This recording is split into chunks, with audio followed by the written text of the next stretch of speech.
कहते हैं कि जिंदगी खेलती भी उसी के साथ है जो खिलाड़ी बेहतरीन होता है। दर्द सबके एक से है मगर हौसले सबके अलग अलग है। कोई हताश होकर बिखर जाता है तो कोई संघर्ष करके निखर जाता है। दोस्त, अगर तेरी भी जिंदगी में संकट के बादल छाए हैं और लग रहा है कि तुम्हारी जिंदगी के साथ कोई खिलवाड़ कर रहा है, तो याद रखना तुम कोई मामूली इंसान नहीं हो, क्योंकि तुम्हारी काबिलियत इतनी महान है कि इस खेल के लिए खुद ऊपर वाले ने तुम्हें चुना है। अब यह तुम्हारी जिम्मेदारी है कि तुम इस खेल को किस लिहाज से देखते हो और इसे खेलते हो। यह खेल बड़ा निराला है क्योंकि इसमें तुम्हें कोई हराने वाला नहीं होता। यहाँ तुम्हारी हार भी तभी होती है जब तुम खुद उसे स्वीकारते हो। अगर तुम हार नहीं मानते और संघर्ष करते रहते हो तो आज नहीं तो कल यहाँ कामयाबी आपके कदम जरूर चूमती है। अगर विश्वास नहीं होता तो आज जो रियल लाइफ स्टोरी मैं आपको सुनाने वाला हूँ, इसे ध्यान से सुनना, क्योंकि इसे सुनकर आपको सिर्फ विश्वास ही नहीं होगा, आपका खून खोल जाएगा कुछ कर गुजरने के लिए। इतिहास में एक ऐसा इंसान भी था जिसकी कामयाब होने की आग देखकर ऊपर वाले ने उसके साथ एक खेल खेला, और वो खेल भी कोई छोटा मोटा नहीं था। इस खेल में उस इंसान ने लगभग अपना सब कुछ गंवा दिया। उसके पास कुछ बचा था तो वो थी उसके मन में जलती वो आग जो बस कामयाब होने के लिए धधक रही थी।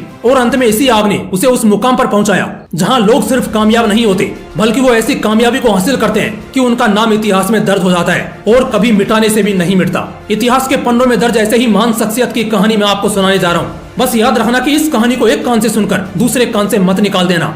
उसे अपने दिल और दिमाग में इस कदर बैठा लेना कि जब तुम्हें ऐसा खेल खेलना पड़े तब तुम इसी कहानी को याद करके अपनी जीत पक्की कर सको।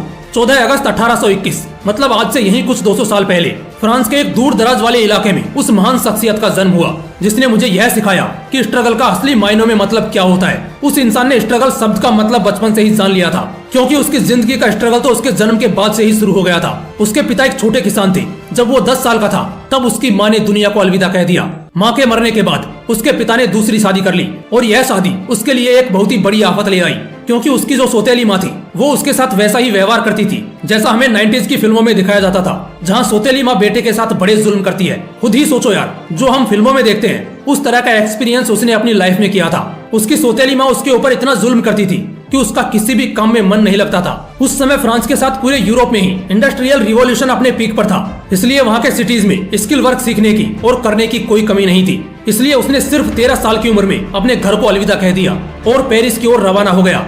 उसके गांव से पेरिस लगभग 500 किलोमीटर की दूरी पर था। उसके पास इतने पैसे भी नहीं थे कि वो किसी गाड़ी से पेरिस पहुंच सकता था, इसलिए उसने यह 500 किलोमीटर का सफर पैदल चल के पार किया। उसे यह डिस्टेंस चल के पार करने में 2 सालों का समय लगा। इन 2 सालों के सफर में उसने अपने पेट को संभाले रखने के लिए कई जगह काम किया। जहाँ सिर ढकने के लिए जगह मिली उसने वहाँ रातें काटी। लेकिन 13 साल की उम्र में शुरू हुआ ये सफर 15 साल का होने के बाद खत्म हुआ।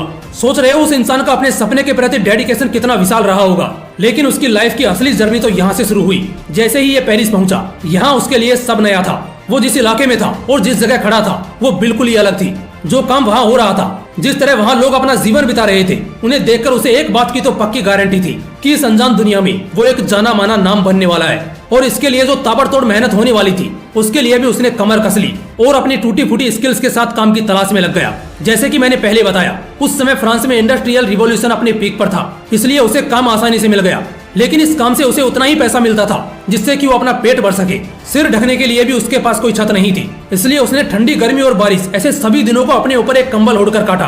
पर उसे इस बात से कोई गिला शिकवा नहीं था। उसे बस अपने काम की चिंता रहती। वो जो काम कर रहा था उसे अपने काम में माहिर होना था, प्रोफेशनल बनना था। इसी कारणवश उसने उतने से पैसों में भी संतोष कर लिया। वो कहते हैं ना दोस्तों कि जब तक कुल्हाड़ी को पत्थर पर घिसा नहीं जाता तब तक उसे धार नहीं आती, और जब तक उसे धार नहीं आएगी वो कुल्हाड़ी कहने के लायक नहीं है। उसने भी खुद को कुल्हाड़ी मानकर काम में झोंक दिया। इस दौरान उसने लकड़ी से अलग अलग चीजों को बनाना सीख लिया था। काफी दिनों तक काम करने के बाद उसे रियलाइज हुआ कि अब उसे आगे बढ़ने की जरूरत है। फिर वो एक अच्छे काम की तलाश में निकल गया और एक जगह उसे जैसा चाहिए था वैसा काम मिला। अब क्योंकि इतने दिन पत्थर पर घिस के इस कुल्हाड़ी को धार आ चुकी थी, इसलिए जब उसे यह काम मिला तो उसे इसके बदले पहले से भी अच्छी तनख्वाह मिलने लगी थी। वो अपने काम में इतना माहिर हो चुका था कि जिस कलाकारी से वो लकड़ी और लेदर की चीजें बनाता, उसे देखकर उसका मालिक भी उससे काफी इम्प्रेस हो गया। उसकी कलाकारी से बनी चीजें पेरिस में काफी पॉपुलर होने लगी थी। कहते हैं ना, जब कोई अपने काम को ही अपना धर्म मान लेता है तब उसे भगवान से कह लो या प्रकृति से वरदान पे वरदान मिलने लगते हैं। हमारे हीरो को अपने काम के प्रति कितनी निष्ठा थी यह तो आपने अभी तक जान ही लिया है। इसी निष्ठा को देखकर उसकी लाइफ में एक और पॉजिटिव घटना घटी। इसी दौरान एक जगह से दूसरी जगह सामान ढोने के लिए फ्रांस में ट्रेन भी शुरू हो चुकी थी। आप सोच रहे होंगे ट्रेन के शुरू होने से क्या फायदा हो सकता है। दोस्तों, ट्रेन शुरू होने से हमारे हीरो की लाइफ ने एक नया मोड़ ले लिया, क्योंकि सामान ढोने के लिए तिजोरी जैसे बड़े बड़े बॉक्सेस की जरूरत होती थी। इसलिए जब ट्रेन शुरू हुई तब इन बॉक्सेस की डिमांड कई गुना बढ़ गई।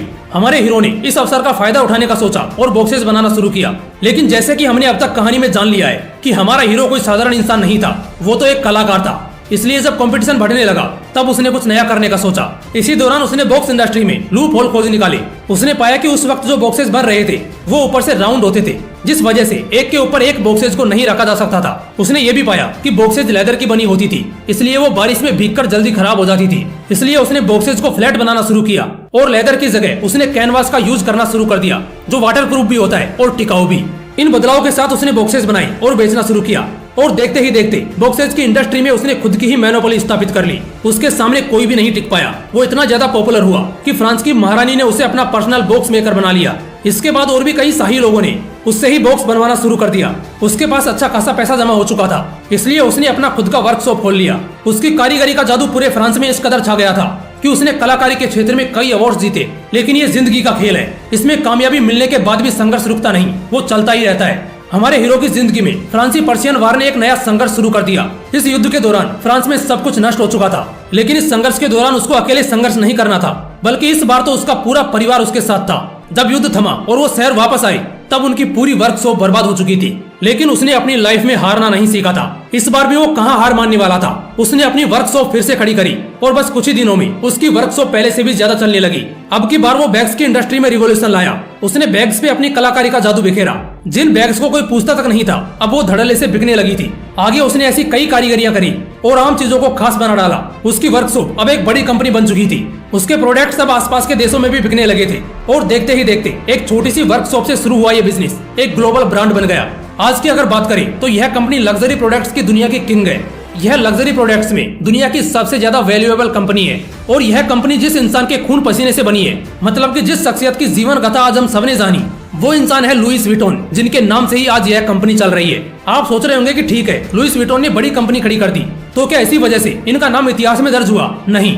जिंदगी के संघर्षों को कैसे एक अवसर में बदलना पड़ता है, बड़े सपनों को पूरा करने के लिए कैसे छोटी छोटी पगडंडियों से गुजरना पड़ता है, और जिंदगी हमें कितना भी नीचे सरकाने की कोशिश क्यों ना करे, उससे मुकाबला करके हमें जीत हासिल करनी पड़ती है। ये संदेश देने की वजह से लुइस विटॉन का नाम इतिहास के पन्नों में दर्ज है। दोस्तों, मुझे यह तो नहीं पता कि आपके जीवन में क्या चल रहा है, आपके जीवन का सारांश क्या है, लेकिन आप जिंदगी के किसी भी मोड़ पर हो, यह कहानी सबको एक बात जरूर सिखाती है कि संघर्षों का डट के सामना करना चाहिए।